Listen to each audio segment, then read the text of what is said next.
everybody. Welcome. I hope you're all doing well. Before we start, sorry about that. This is our world right now. I want to just do a real a shout out to Shane Griffin. She's our associate commercial strategist in our commercials and corporate educational and broadcast contracts department. She was and is instrumental in orchestrating this event and for securing today's really incredible speakers. I love them both, and I think you will too. Before I go any further, I just want to say a quick shout out to SAG-AFTRA's Executive Vice President, Rebecca Damon. She's going to be a part of today's event. So thank you, Rebecca, for being here. Yeah, Gabrielle. It's very nice to have you. So today's discussion is on how creators, otherwise known as influencers and creatives, can keep producing inspired content even during difficult times. So our guests are going to discuss the creative process, ways to reach one's full potential, and they will also share with you some helpful tips and tricks to combat burnout, something that a lot of people are experiencing right now, so that you'll be armed with ways to keep the wheels turning as you produce more great content at home. We want to really support you in that. So I'm happy to introduce today's special guests.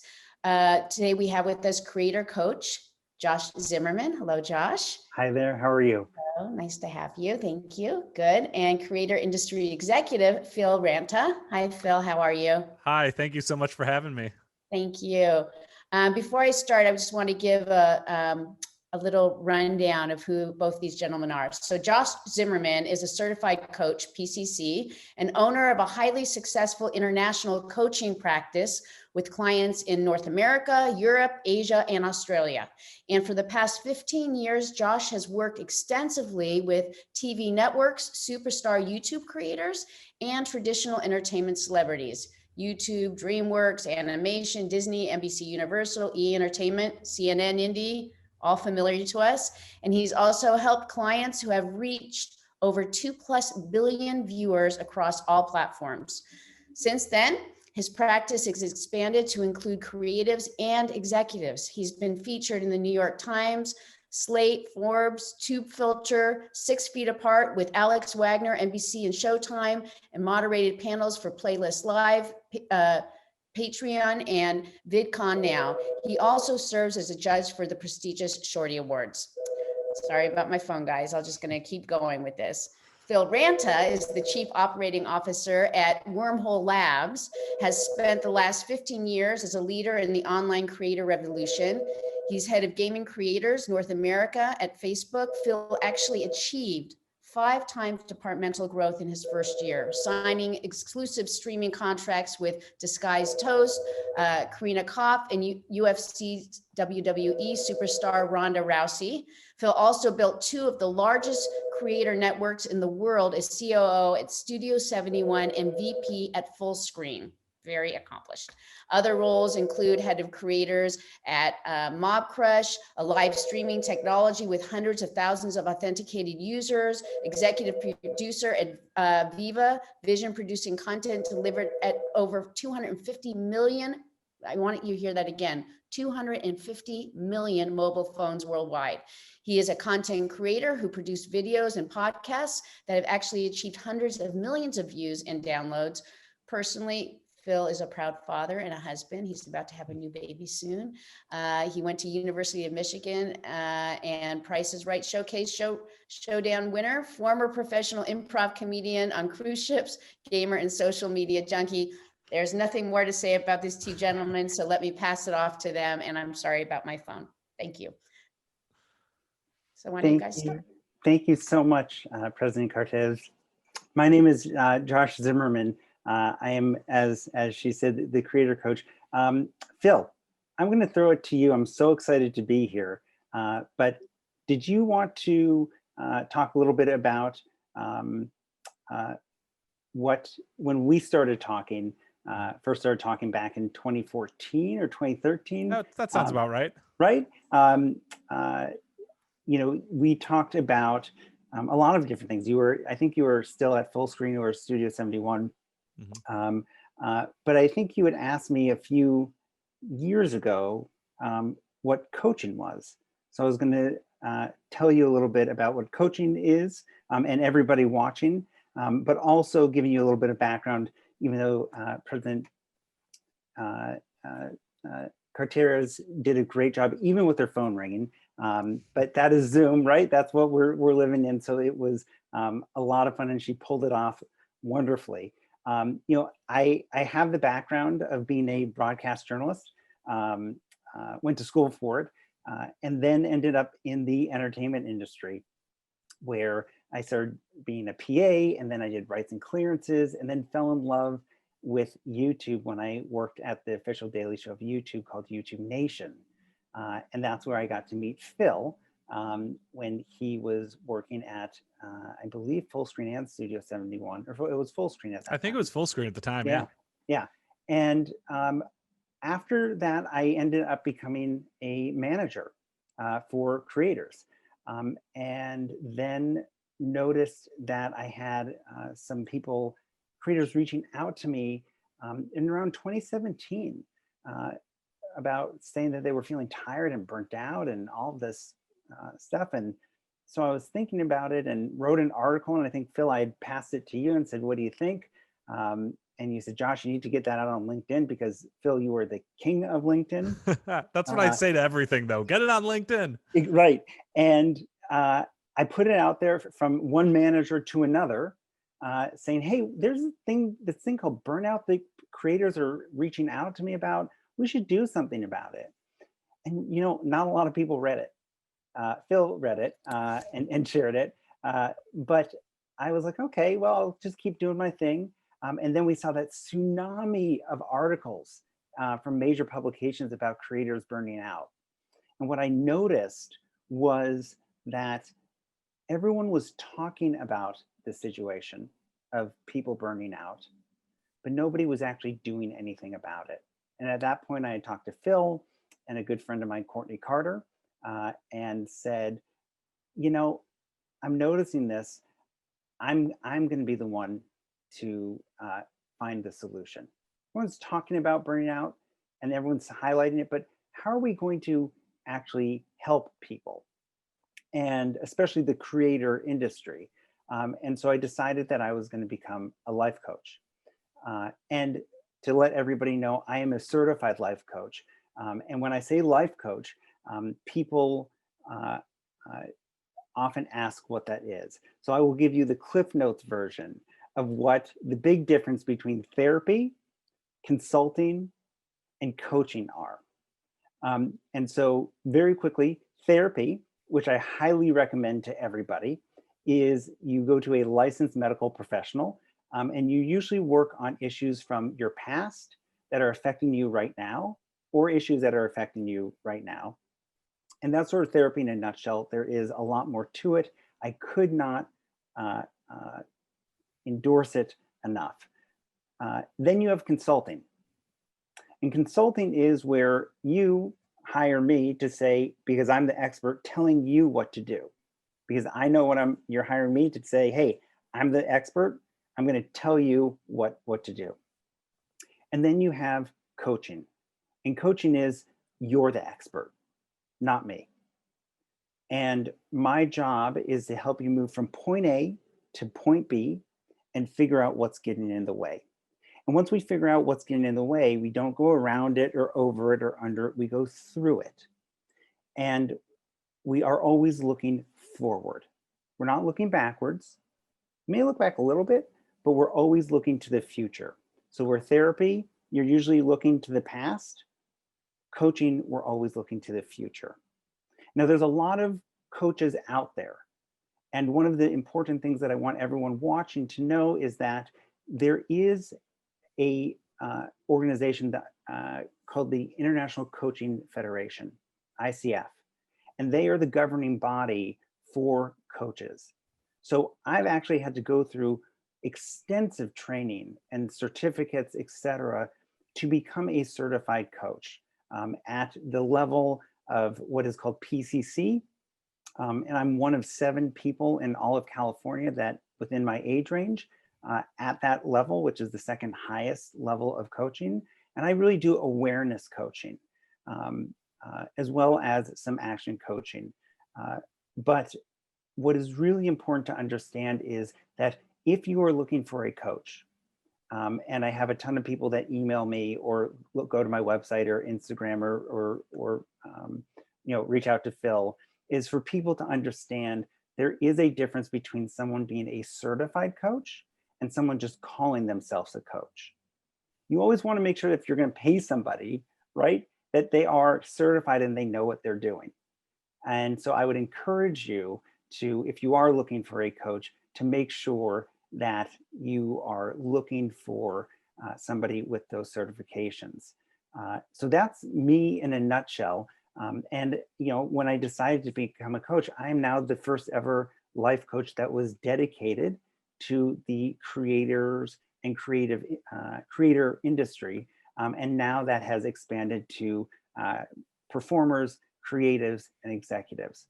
So there's me in a nutshell, and I'm so excited to be here. But Phil, I would love to ask you about your career because it's been amazing.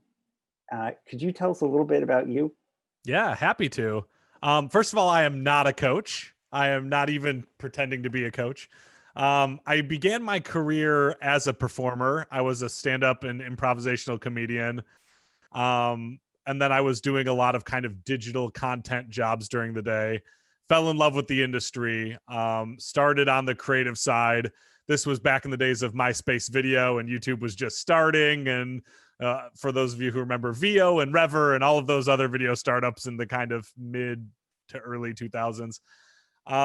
So got really, really hands down and or heads down in the creative space. Around 2012, I fell in love with the business side of the digital industry. So that's when I became a VP at Fullscreen, COO at Studio 71, because I loved working with creators, right? Creators were, kind of breaking new ground and finding new ways. A lot of them were actors in Los Angeles who were trying to kind of find their way and were using this as a wonderful playground to express their creativity in new ways or do showcases for movie or TV, and really kind of flex their creative muscles a bit more. And I really fell in love with that aspect of it. Then I went on to work at Facebook. I was the head of gaming creators over there, mostly focused on game streamers, which was really, really exciting. And now I'm doing a kind of new content metaverse play at Wormhole Labs, where we're kind of creating a live simulation of the real world that's content rich, where performers can kind of go in and create content that's a little bit more linked to space and time. So from my performer background all the way to now, it kind of follows the narrative of getting deeper and deeper into learning kind of how things are made, right? Going from performance to sales and distribution and platforms, knowing that whole funnel. So it's been a fantastic career, but also I'm just kind of an evangelist for the joys of social media as well. So yeah, so I was curious with you, Josh, just because you're a coach and naturally we talk a lot outside of panels, because I think we have very complementary skills. Right now, COVID is kind of the big elephant in the room. Incredible amount of stress that comes with it, not just creatively, but personally. So drafting off of the name of this talk, how do people stay inspired as a coach? How do you keep people inspired during this time? Yeah, it's a great question, Phil. And, we will go through all of that today, including stress, cortisol blocking creativity, burnout, shower thoughts, which I promise you all is PG, and much more. But the first thing that I wanted to talk to you about is what is going on regarding burnout. Because we've all heard that term. And I'm just going to put a pin in that for saying, if you have questions during this, please submit them, because Phil and I will be happy to answer them. So if anything really resonates with you, please reach out to or make a comment so we can address that. But back to burnout, which is what I work with a lot of my clients on, and that's because it's something that creatives and artists really struggle with, whether that's writer's block or not being able to come up with a creative idea. And with the situation right now with COVID, And the industry, and really everywhere, with places opening up and then shutting down and then opening up and then shutting down, and a lot of unknowns, it has added even more uncertainty and stress to everybody's life. And let me tell you what that does. When you are stressed, your body releases adrenaline. And adrenaline is great, but you only have a finite amount of it before your adrenals are tapped out. And once your adrenals are tapped out, your body puts another chemical into action, which is called cortisol. Now, recent studies around cortisol have showed that it's a nasty chemical because it's actually thinning the walls of your brain the longer cortisol sits in there. But what ends up happening is between the adrenaline and cortisol, it puts you into the fight, flight, or freeze mode, which puts you into survival mode. And what ends up happening is when cortisol is released and it puts you into that fight, flight, or freeze mode, that cortisol affects your entire brain, but it actually really affects the right side of your brain. And it actually blocks your neurotransmitters. And can anybody guess what it blocks first? Creativity. Bingo, Phil. I wonder how you knew that. Hey. It blocks creativity because you don't need to be creative to run up a tree when a bear's chasing you, right? You go into this instinctive, natural that, fight, flight, or freeze. And so your brain and this cortisol actually blocks you from being creative. So when you're stressed out and you're like, oh, I have to come up with an idea, or I have to remember these lines, and I have to do this, and you're trying to be creative, you have a chemical that's actually blocking you from being able to do that. And the harder you push, the more cortisol is released. And we start to see this nasty cycle, this sort of what I call the death spiral of people starting to push, and you burn out because you don't have anything left and you're frustrated. So the big question that I always get from my clients in DMs when they DM me on Twitter or Instagram or email me is, how do I reverse it? How do I reverse this burnout? I was on a call with one of the leading psychiatrists, Dr. Jefferson Prince, and he asked me, Josh, have you ever had a shower thought? I'm like, well, yeah, like one of those brilliant aha moments. Phil, I assume you've had one of those great, oh, that's an amazing idea. Yeah, especially when I was doing stand-up comedy. All my best jokes came from the shower. There you go. And so the reason why that actually happens, and Dr. Prince explained this to me, is that when we go into the shower, what ends up happening is all of our sensory is turned off. There's nothing coming in at us, right? All we have is the sound of water, the warmth of it, the feeling of it, and there is nothing around us. So what ends up happening is it relaxes us. And what happens is your brain starts to drain that cortisol. And those neurotransmitters that were blocked by cortisol start to light up. And there's actually new neural networks that are formed. And so things start firing on all cylinders. And because of that, you go into what you call a state of flow. There's nothing blocking those neurotransmitters from actually helping you and thinking and coming up with those ideas. So whether you're exercising or doing yoga or meditating or in the shower or taking a bath, what you're doing is you're actually resetting. And so that's one way to help when it comes to burnout and to drain that cortisol, is to be active, is to take a shower, because that is what's happening, is you're allowing your brain to reset and go into that state of flow. Does that make sense, Phil? Yeah, no, that makes sense. But I mean, so getting down to the specifics, with everything being really uncertain, like you said, are there any other tips and tricks? There we go. I could say it. that you can share with everybody around this? Yeah. So, right now, and, I think there's, with everything being so uncertain and lockdown and things being sort of things that we're not able to do right now. What we've seen is a lack of structure. And that includes, since we're working from home, or we're living at home and we are doing everything from home, we've sort of done, and the joke is sort of like, you're wearing a dress shirt or whatever it is from the waist up on Zoom. And what has happened is, because we've lost sort of our structure,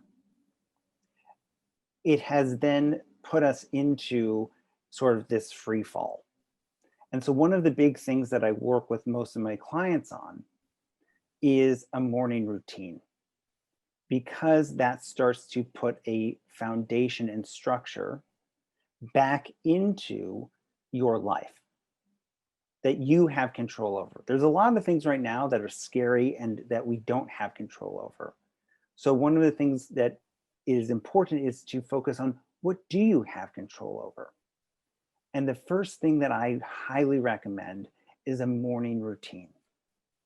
And I don't care what time you wake up, I don't care what you do, but it is about having certain things that you do every morning, every single morning, that you don't stray from. And the reason why that's so important, especially for creatives and actors and performers and anyone in the creative space, is because when you go to bed that night, you're not wondering what you're doing in the morning, right? You're not thinking like, oh, what time am I going to get up? And so what ends up happening is the stress comes down. The what ifs, that I wonder what I'm going to do, comes down, because I'm going to do this, this, and this. Now, one of the things that's really important, though, is that it's hard to be held accountable to that.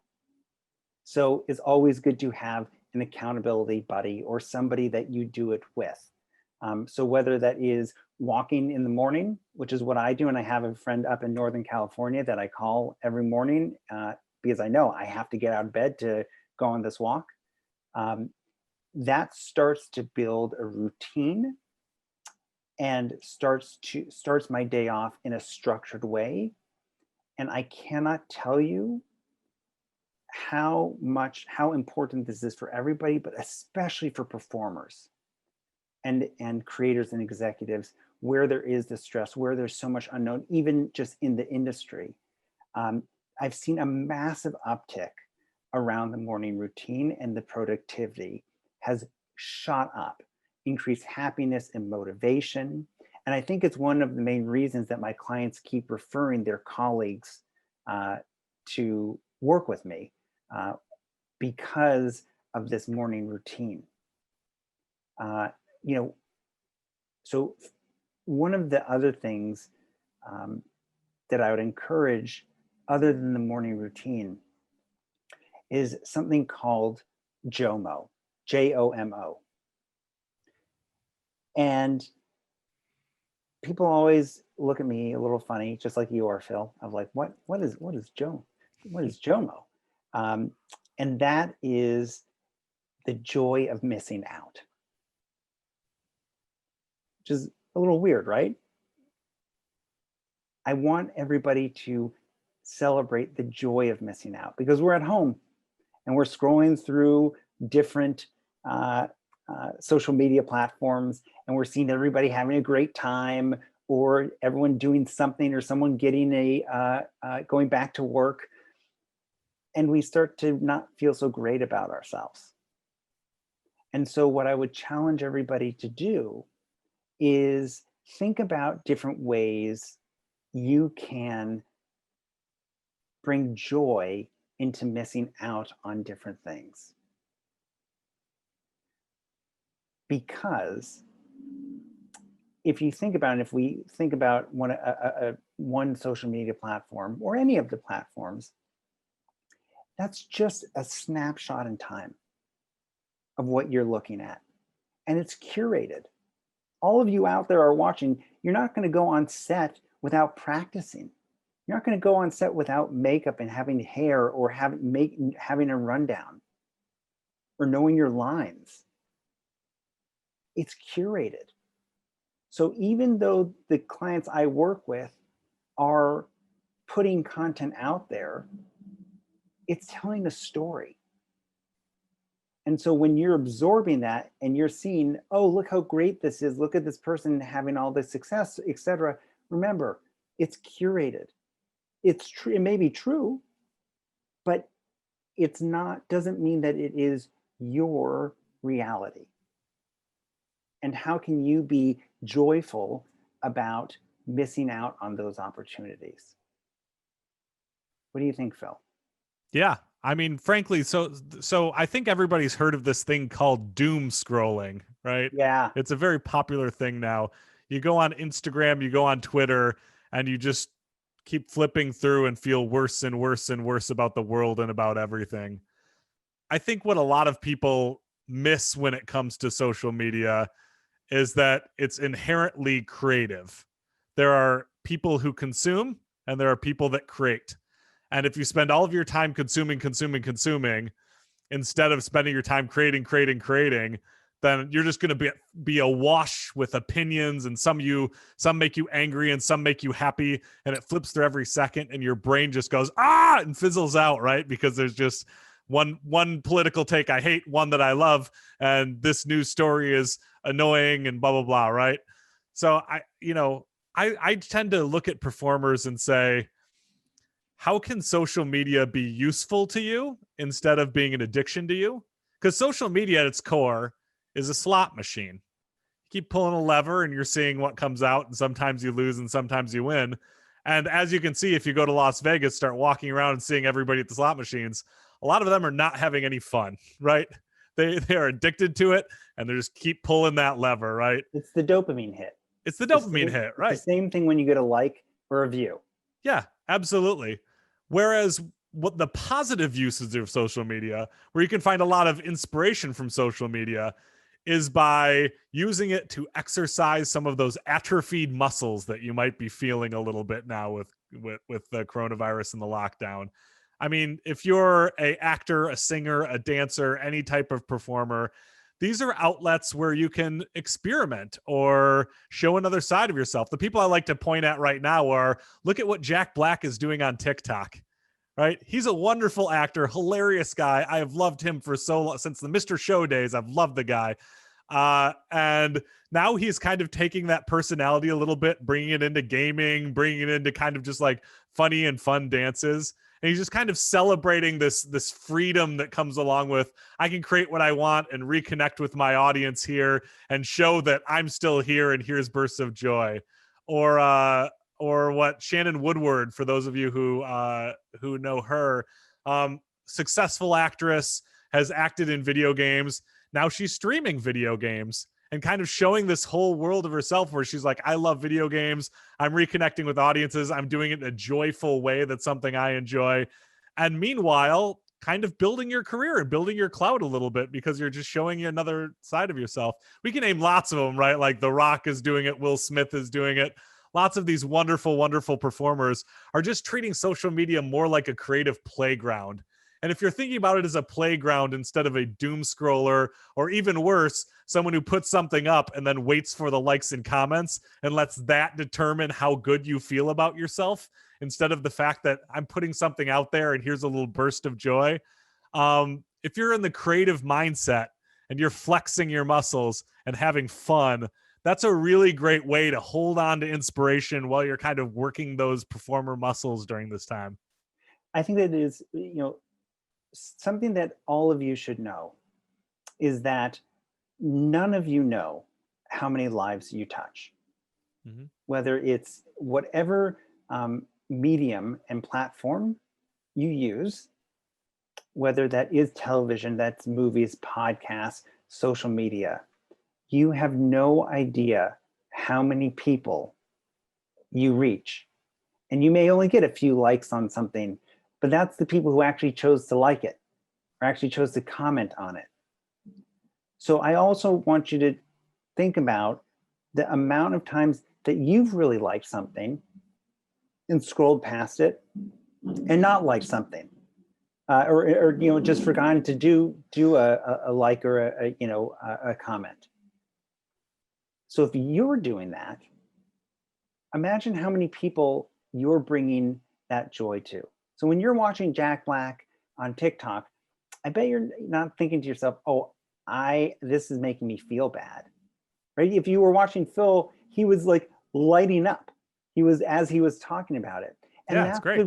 That's the really important thing to hold on to, is that this is a place, this is a time for you to be creative and have fun. And that also brings me to my next point, which is how when it comes to your morning routine and how you structure your day and what you're doing, right? Because hours and days just have sort of disappeared and blurred, is this fundamental question of, when you say yes to something, a commitment or spending time on a platform, what are you saying no to? And you can spread this across your entire life. When you say yes to something, what are you saying no to? And that's something that I work on again with my clients, to bring more awareness to what is really happening in their life, and how they can move forward and be more productive. And the other thing, Phil, which I know you and I always get into, is to-do lists. Yes. I have been a to-do list fan since I was in elementary school, but I'm just that kind of person. Yes. Here's the question though. Have any of you, including Phil, have any of you ever finished a to-do list? Never. My to-do list is 500 objects long. Exactly. Exactly. And the reason why to-do lists are good, but also really bad, is because exactly what Phil said. It's 500, it keeps going. So when you cross one or two things off, you don't feel that great. So what I'm going to challenge everybody watching to do is take that 500 thing to-do list, right, which is great, and put it aside. And each day, part of your morning routine, choose 2 or 3 or 4 things, and that's your to-do list for the day. And every time you cross one of those off, there's a higher feeling of accomplishment, because your perspective has changed. Instead of those 500 things, and I've only crossed off 2, here's the 4 things that I've chosen, and I've crossed them all off, and you will feel better doing it. And then the next day you do the next 4. And so it's just a switch of perspective with to-do lists, which are supposed to help us move forward, right? It's what we need to do. But even if you put on your to-do list, like making the bed, doing the laundry, and you check those off, I guarantee you, you'll feel better. I've got to say this as a social platform and tech guy, Asana has really helped me. Yeah. Which, this is not a plug for Asana. I don't own any stock in it, but it's an online to-do list where you can share tasks with people. And every time you check one off, a unicorn with a rainbow behind it flies up and makes a really delightful noise. And it just kind of cements that kind of gamification, like, yes, I did it. This is something that wasn't done as of this morning, and I did it today.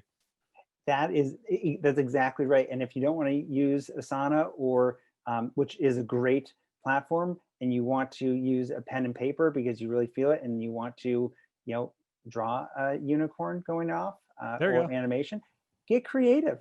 But it is one of those things that is so important for everybody. But Phil, I have a question for you about how performers should look at social media. Is it marketing? Is it business? Is it just for fun? Yeah, that's a great question. And it causes a lot of paralysis with people who are let's say, more traditional kind of Hollywood folks who did not come up through digital, but rather came up through the acting schools and into commercials and into TV and, onward. They look at this and they say, well, I'm used to audition, get the contract, do a great job, make the money, get the agent. And if I were to say, put up a TikTok, I don't know how much money I'm going to get, or if I'm ever going to get money, or what is this good for? So it's really a way of reframing your mind. And there's really two ways to answer that. One is all of the above, right? It's a wonderful way to kind of market yourself and show different parts of yourself to your audience. It can be a business, certainly, if that's something that you want to focus on that side of it. But of course, if the core goal is to act in movies and TV shows and commercials, or to be a dancer or a singer, then you definitely want to keep taking care of that part of your life and paying the bills and all of that.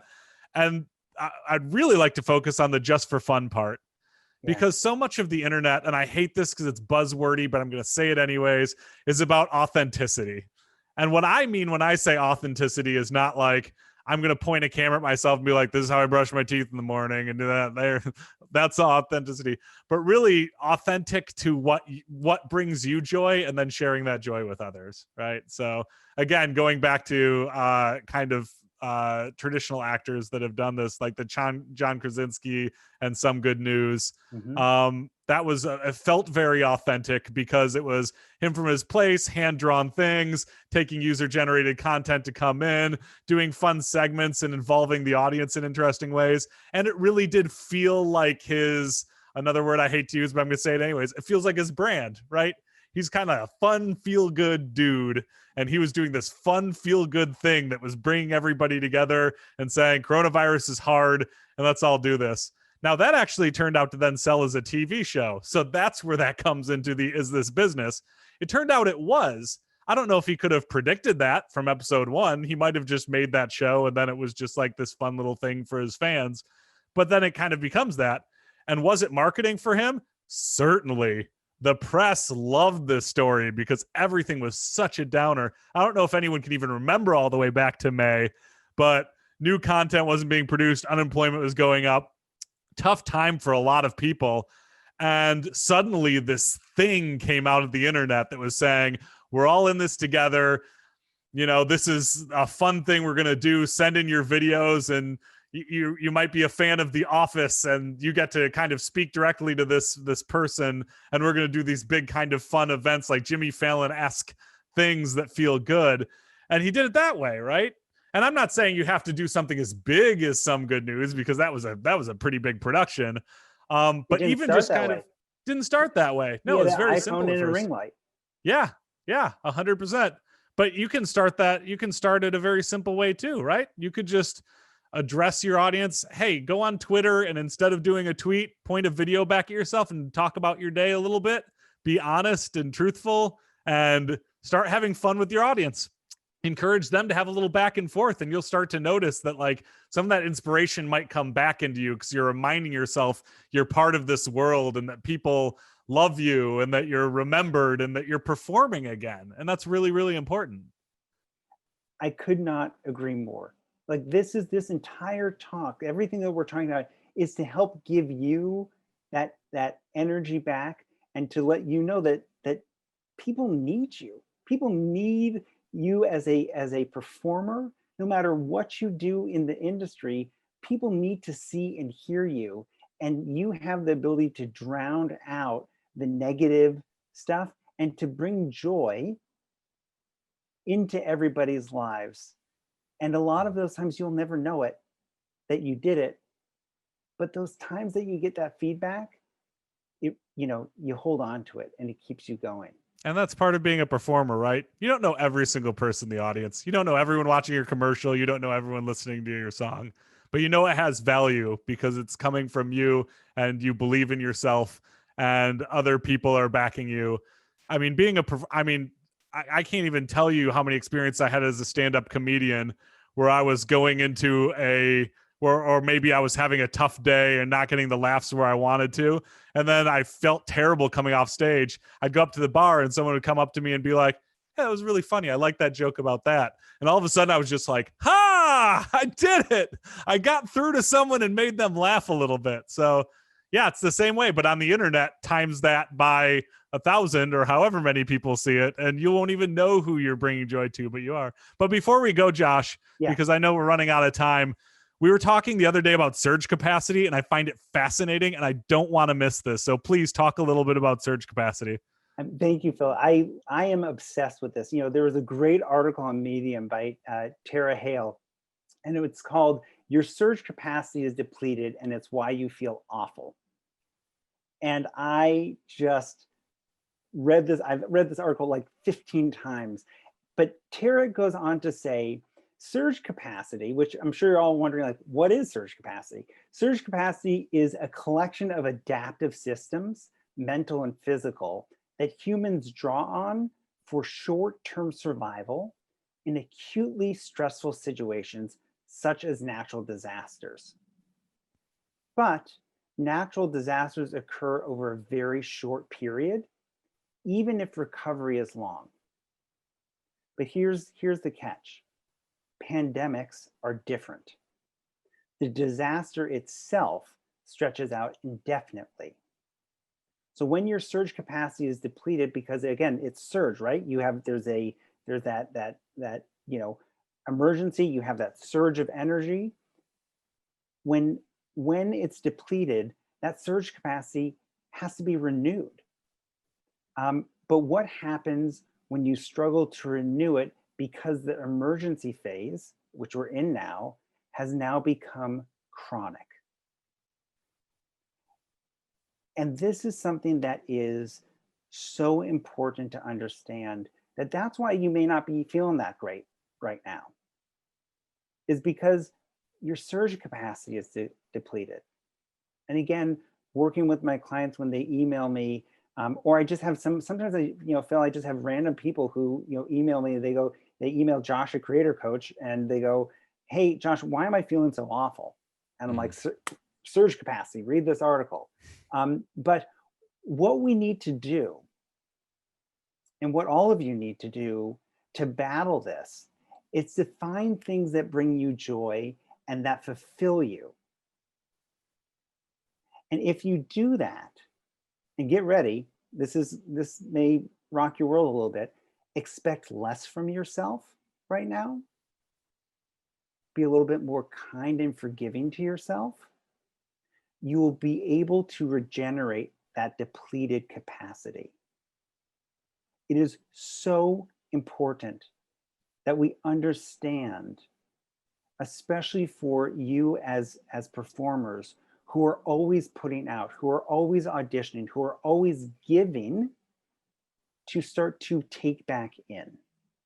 And so that's another thing that I work with my clients on, is how to give back to yourself and how to have the awareness of where you are in that capacity, and how to then reset so you do have the stamina to show up as your best self as a performer, and to show up to be able to give everything that you have, and that will help regenerate and make you feel good, because that is what you are here to do. That's why you were put on this earth. Mm-hmm. And it is, I think it is just, I hear this from my clients around the world, which is they feel really lonely. Everyone feels really lonely right now. And I get that from, complete strangers who they go on, creator coach on, or at the creator coach, and they DM me or reach out to me. And what I tell them about loneliness is that it's okay. It's okay to be lonely, and it's totally legitimate. But as we start to wrap this up, Phil, I wanted to end our talk, and you and I could talk for hours, which we do. But I wanted to end this talk with one of my favorite quotes from Fred Rogers, Mr. Rogers, and it's about loneliness. And this is really to all of you out there, so please listen to this. So Fred Rogers said, "Solitude is different from loneliness. And it doesn't have to be a lonely kind of thing.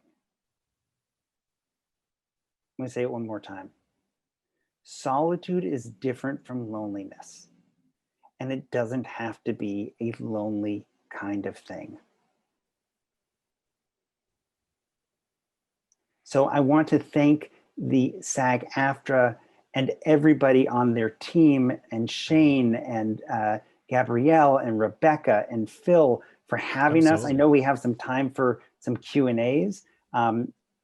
So I will throw it back over to Gabrielle and Rebecca. But thank you so much for having Phil and I on. Thank you. First of all, thank you. That was such a great way to end your discussion. I mean, it was, who does not love Mr. Rogers? And it's really so true. It doesn't have to be a lonely thing. And you're right. We have a lot of people who are talking about this feeling of being home and it's isolation and feeling lonely. So thank you for that. And when you talk about surge capacity, another word for that is burnout, right? That people are feeling. And so I think that these were, it's a great reminder. Thank you. I mean, to be able to do what we love and to be able to forgive ourselves and to give ourselves time. These are great messages. We have a few questions that have come in. Rebecca and I will go back and forth with them, but I'm going to just start off. It seems like these days, us performers are meant to be amazing at everything: editing, self-filming, creating our own projects, distribution. How are we meant to navigate all of this responsibly without going insane?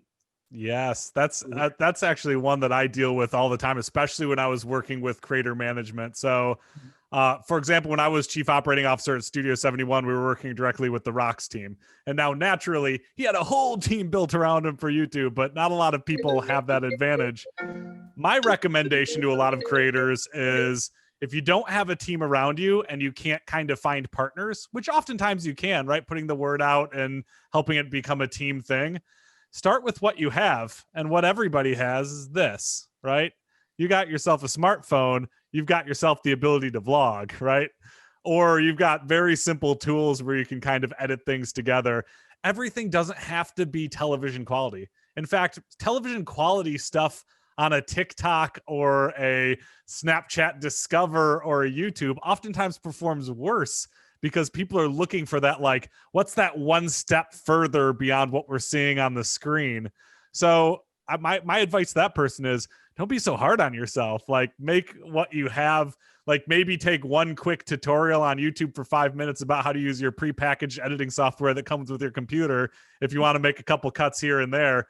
But another piece of advice that I love to give to people: look at the biggest YouTubers in the world and watch their first video. Yep. And organize it in their video feed by date oldest. Yep. If you do that, then you'll go, wow, okay, I can do this. If they did that, I can do this, right? So don't be hard on yourself. Make 100 bad videos before you make one good video, and just have fun with it. It's so important to take that pressure off of you. And whoever did this, I assume that they've been watching other people. Well, just as if for your craft, you've had to practice. You're not going to hit it out of the park the first time, and you may go viral, but then it's sort of going to dip again.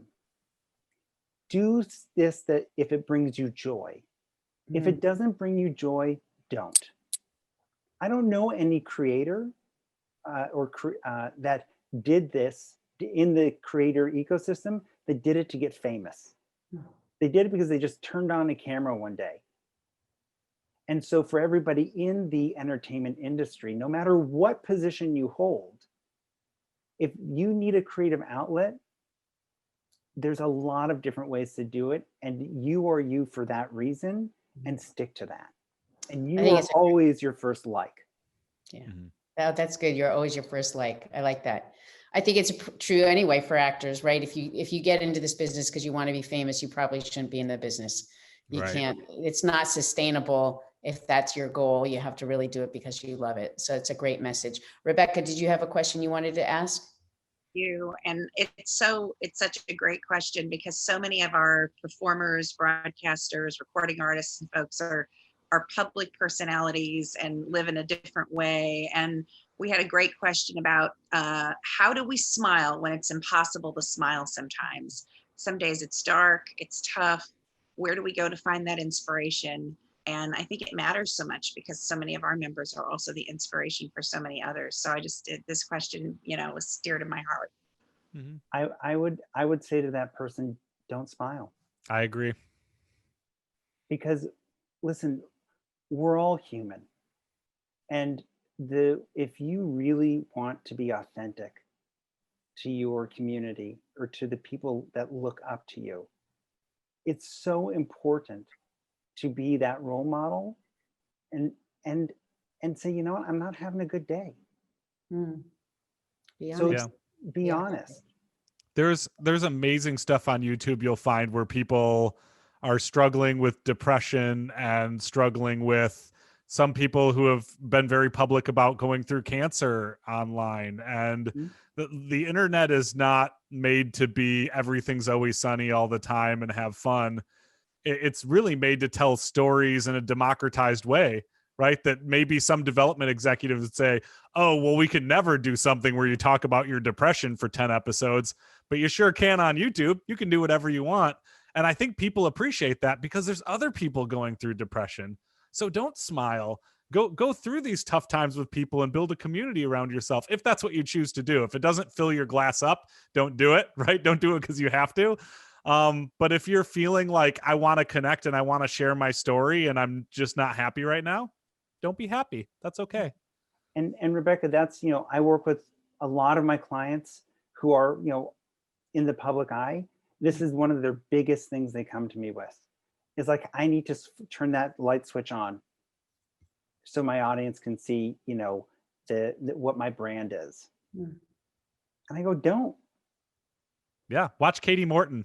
Katie is a dear friend. She's amazing. She's the great. top therapist on YouTube. But it is so important. That is going to connect with your audience. Be real, and you will be amazed at the outpouring of support and love that your audience, no matter if it's 2 people or 2 million, will come to you with. And you'll feel good. And even more so, you're helping so many people.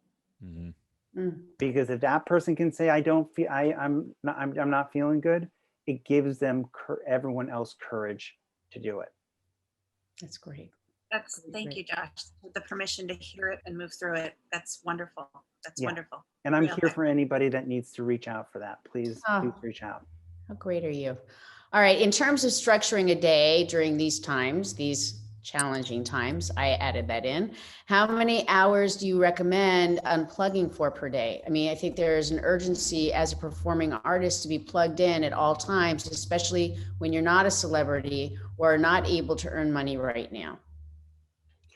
Well, I would say to that person, how many hours are you plugged in right now? And how's that working out? You probably wouldn't have written that question if it was working out well. So I would say to that person, at the point that you feel like this is not fun and you are really having a hard time, stop. Take a step away. You don't need your phone in your bedroom. That's what an alarm clock is for, and they still make them. Okay, it's you can get one, you can afford it. You don't need to be on your phone the whole time. And we've seen study after study after study, it doesn't make you feel good. Right.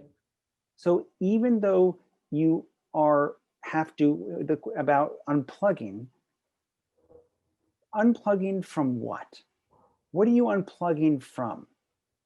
What are you trying to get away from? Is what I would ask this person. And if you need to sleep, then take a nap. If you need it, trust your intuition. Again, I work with my clients. I feel like these are my clients, typing these questions in, because again, it's about My job as a coach is to hold space. I don't have the answers for any of you. My job is to hold space and ask thought-provoking, powerful questions to help you gain awareness and move forward. So trust yourself. And if you don't want to work one day, don't. And I would challenge you, you know what? Turn your phone off for a day. Sit there. Get bored. Because when you get bored, inspiration happens. But don't sit there and start wandering around the neighborhood of your head, because that's not going to help. I think that's so good. That's really great. And I think it's hard. People are afraid sometimes to let go, but you're right. If they let go, actually more can come to them. So I think it's a very good piece of advice. So Phil, this one's for you. It says, you seem to have an endless supply of energy and have accomplished so much. What's your secret to being so productive while balancing your career with family, life, sleep, etc.? I just want to say before you start, this is the fact that he's having another baby in December, has a 17-month-old now, is doing this, starting up a new company. It's a perfect question. Yeah. Well, the true answer is I love my work, and my work doesn't always feel like work.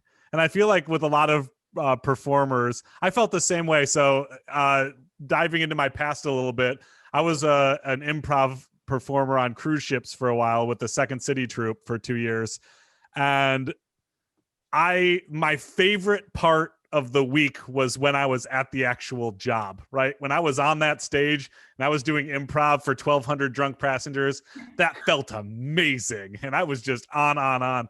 It's the same way now. I've just found an incredible amount of joy, especially now at Wormhole Labs, at building platforms and talking to tech and seeing how content can be realized in a different way. And kind of like, what's the evolution of this world going to be? Like, it fills my cup up. So going back to the last question, when they say how much time off do you need during the day, I think that it also depends on how draining other parts of your day is. Like when I have to go pay my taxes, I'm not happy. I'm still going to go do it. Right. But that makes my cup go down. So I need to find ways to fill my cup back up. I'm also just kind of an energetic person too. So I love my job. I love my wife. I love my baby. So I just kind of like feel pretty energized all day. And I do, like a lot of the stuff Josh says, I prioritize exercise. I prioritize eating 3 meals a day. I really prioritize sleep when I can. If the baby gets up in the middle of the night, then I try to get her down as quickly as possible so I can go back to bed. But personal care is just, in the creator space, creators don't do it enough. They think they have to party till 4 a.m. and then they've got to start vlogging at 7 a.m. And you don't. Right? Your audience, you build the expectation in your audience, not the other way around. So if you say, you know what, I'm a 7 hours of night of sleep person, give yourself that space. And if you can't find that space, think about what in the day makes you unhappy and is frivolous. Get rid of that and then find that space as much as possible, because you need to take care of you first in order to do your best work and stay happy. Also known as, when you say yes to something, what are you saying no to? Right. Right. So Phil has really embodied that. And you've seen this is the kind of energy that you can have when you really prioritize what is important to you and saying no to the things that are draining to you. And my job as a coach is to help you find those things. And don't you also find that the more you're able to give to yourself, the more you're able to give to others? That it's actually the opposite of, if you just give everything to everybody else, that's as much as you can give. There's actually so much more you can give just by taking time. It's what I call your EBA, your emotional bank account. And everybody has one. And everyone has one with everybody, no matter if it's your husband or wife or girlfriend or boyfriend or a brother or sister, mom and dad. If you're not depositing into somebody else's account, but somebody's withdrawing everything from you, it's not a working relationship. And especially for creators and actors and performers who have some distance between them and their audience, it's hard to make that connection. So you're not alone. And it is important to replenish on how you replenish and how you feel good. There's nothing wrong with that. And I'll give you a little hack. A lot of platforms have charity tools that you can link to your content, like Facebook charities. Tiltify is a great one. Even Cameo has a charity option. If you're starting to feel that cup lower, giving is a great way to fill that cup up. Like Ronda Rousey, when she streams every single time for charity. She picks a different charity every time. And I think that part of that is she's having fun game streaming. She's showing a different part of herself. She's developing her audience, but also she's acknowledging that there's a lot of people out there who need a lot of help right now. So she's just constantly raising money. And talk about something that feels great when you know that every time you're performing, somebody else is benefiting who's in need. Like those are little tiny hacks that make everything just, all the goods turn into greats, you know? I would say the other piece, all the goods turned into greats. The other one is right now, if you're in the United States, talk about voting. Yay. Yeah. Okay. Let's get out the vote. Get out the vote. Do you know how much sway and how many people are going to listen to you? Charity and giving and talking about getting out the vote and democracy, and it doesn't matter what party, giving to people is one of the top things that is going to bring you joy. That's great. That's really great. Exercise your right to vote, use your voice, make a difference. That's a great message. And we're going to go for one more question that I'm going to have Rebecca do. And then so go for it. We have a great question about these days that performers feel like maybe, and this is, I think, true of all of our members, whether they're performers or not, that you're meant to sort of be amazing and fantastic at everything. You can self-film, create your own projects, distribution, all that stuff. And people struggle. And we hear this a lot, trying to navigate all that responsibility without letting it, drive you completely crazy. Do you guys have advice on that? Because a lot of what you touched on came close to this, but I know it is something that a lot of our members are asking about. I'll have Phil go first and I'll close it out. Yeah, absolutely. So you don't have to do everything. There's a lot of platforms out there. You find the ones that kind of fit your community and skill set, and maybe those are the ones that you focus on. It's always a journey of learning. You're not going to be perfect first time out. You don't have to edit. What I do with my social media personally, because I work with so many social media people, is I have certain times a day that are social media times a day, and then I don't think about it the rest of the day. So like in the morning, I'll write my LinkedIn post. I'll check my Twitter at 8 p.m. right after dinner. And the rest of the time, who cares? If I get pings and I have something going viral or something and I'm getting a ding, ding, ding on my phone, not opening it, right? You've got to find time to make sure that it's still bringing you joy instead of feeling like a Pavlovian stress ball, right? And also if you see other people who are editing and shooting perfectly and that's just not something you're interested in learning, or you think it's going to be an annoyance, don't do it. You don't have to do it, right? Maybe you're more of like a Instagram person or a Twitter person than you are a TikTok person or a YouTube person. That's fine. There's lots of people who have done wonderful work on those platforms without doing work on the other platforms. But it is, if you are interested in brand building, I would try to figure out how you can really become, find one that brings you joy and that you want to maintain. And then if that's working, then maybe find another one that brings you joy and want to maintain. But the second it's not doing that anymore, social media is not a necessity. So to the person that asked this, Rebecca, and to everybody watching, I'd like you to fail. I'd like you to, it's not possible to do all of it. And there's this whole thing about fear of failure, right? I want you all to celebrate failure. We learn that failure is bad for many reasons. And we learn that growing up, right? You go to performers, go to an audition, don't get it, do this. So all of you watching, this is really important to you, is that us having that fear of failure limits us from taking risks. Here's a very quick example. A baby. When a baby's learning to walk, they're crawling and they get up and then they fall over. They've not been told or programmed what failure is, so they just get back up. And then they get a little bit more and they fall again. They failed. And then they get back up and they take one step and maybe they fall and fail again. But they're not scared of it.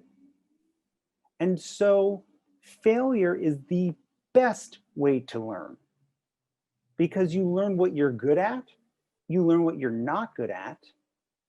And there's a difference, this is a quote from a book, but there's a difference between failing at something and being a failure. So for the person who asked this question, you cannot do everything. It is not possible. Just, it isn't. So figure out what you enjoy. See how you fail. What can you learn from it? And once you learn, oh, I don't like doing this, you've learned something, you've moved forward, and then you can start to construct what you don't want to work on and really focus and master on the things that you want to. So please celebrate failure. Such a great message. You guys, this was really, really wonderful. A great discussion. So important, particularly during this time. I know that our members really appreciate you sharing your thoughts and your points of view. I want to give a special thanks to all of you who have been joining us each week for the PTOE, the President's Task Force on Education, Outreach, and Engagement. These live streams are meant for you. If you haven't already, while you're here, please do subscribe to SAG-AFTRA's YouTube channel to get updates on the great content that we have been posting. It's just, it's inspiring and can be very helpful. And we have a lot more coming up, so stay with us. And other than that, have a great day.